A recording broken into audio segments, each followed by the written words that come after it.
Appendix को दूर करने के लिए योग। किसी भी व्यक्ति के स्वस्थ रहने के लिए सबसे जरूरी है उसके पेट का स्वस्थ रहना। अगर पेट से संबंधित कोई भी समस्या होती है तो उसका असर पूरे शरीर पर होता है। ऐसी ही पेट से जुड़ी एक समस्या अपेंडिक्स भी है। अपेंडिक्स की स्थिति में पेट में असहनीय दर्द उठता है। इस बीमारी का यूं तो मेडिकल ट्रीटमेंट ही करवाया जाता है, लेकिन योगासन की मदद से अपेंडिक्स के शुरुआती लक्षण को कुछ कम करने और अपेंडिक्स के ऑपरेशन के बाद होने वाली जटिलताओं से बचने में मदद मिल सकती है। अपेंडिक्स को दूर करने में कैसे लाभदायक है योग। अपेंडिक्स एक तरह की छोटी थैली होती है जो बड़ी आंत से जुड़ी होती है। इसमें जब सूजन हो जाती है तो इसे अपेंडिसाइटिस कहा जाता है। इस समस्या के होने पर मल कठोर हो जाता है। इसके अलावा दस्त, बुखार, मतली और उल्टी जैसी समस्या हो सकती है। इस समस्या के शुरुआती लक्षण और सर्जरी के बाद वाली जटिलताओं से राहत पाने के लिए योग करना फायदेमंद हो सकता है। एक वैज्ञानिक अध्ययन के दौरान कई समस्याओं को ठीक करने के लिए योग कराया गया, जिनमें से एक अपेंडिक्स भी है।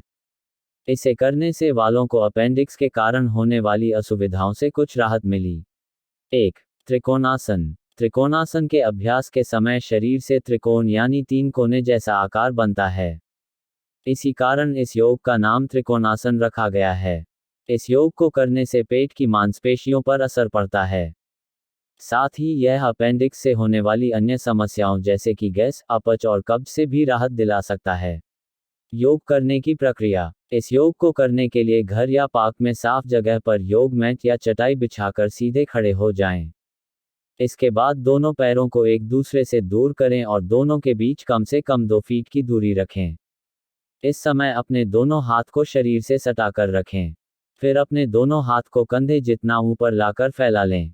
इसके बाद गहरी सांस लेते हुए बाएं हाथ को ऊपर उठाकर हथेली को कान से चिपका लें। साथ ही अपने दाएं पैर को बाहर की तरफ मोड़ें। अब धीरे धीरे सांस छोड़ते हुए कमर को दाईं तरफ झुकाएं। ऐसा करते समय पैर घुटने से मुड़ना नहीं चाहिए और कान से सटा हुआ हाथ भी वही रहेगा। फिर बाएं हाथ को जमीन के समांतर लाने की कोशिश करें व दाएं हाथ से दाएं पैर के टखने को स्पर्श करने का प्रयास करें। अब इसी स्थिति में करीब 15 से 20 सेकंड रहने की कोशिश करें और नियमित रूप से सांस लेते व छोड़ते रहें। इसके बाद सांस भरते हुए अपनी शुरुआती मुद्रा में आ जाएं। अब कुछ सेकंड के बाद इस प्रक्रिया को दूसरी तरफ से भी दोहराएं। शुरुआती अभ्यासक इस योग के 3 से 5 चक्र तक कर सकते हैं। वृक्षासन। अपेंडिक्स दूर करने के लिए योग में वृक्षासन को शामिल कर सकते हैं। वृक्षासन को करते समय एक पैर में खड़ा होना होता है और इसमें शरीर एक पेड़ की तरह दिखाई देता है। यह योग अपेंडिक्स के लक्षण से छुटकारा दिलाने के लिए लाभकारी साबित हो सकता है। इस संबंध में प्रकाशित एक रिसर्च में दिया है कि इस योग से पाचन को ठीक किया जा सकता है। 4.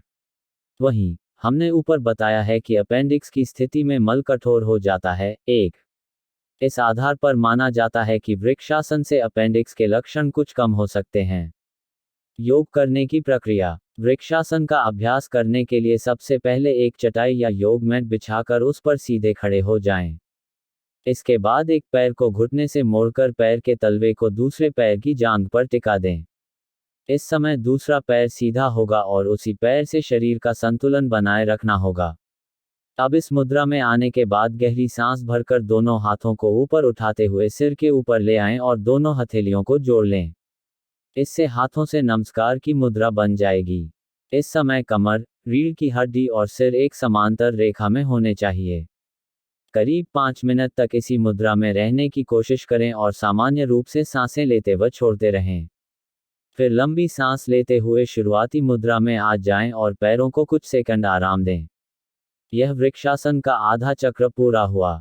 अब इसे दूसरे पैर के साथ भी कर सकते हैं। इस योग को करीब 10 मिनट तक किया जा सकता है।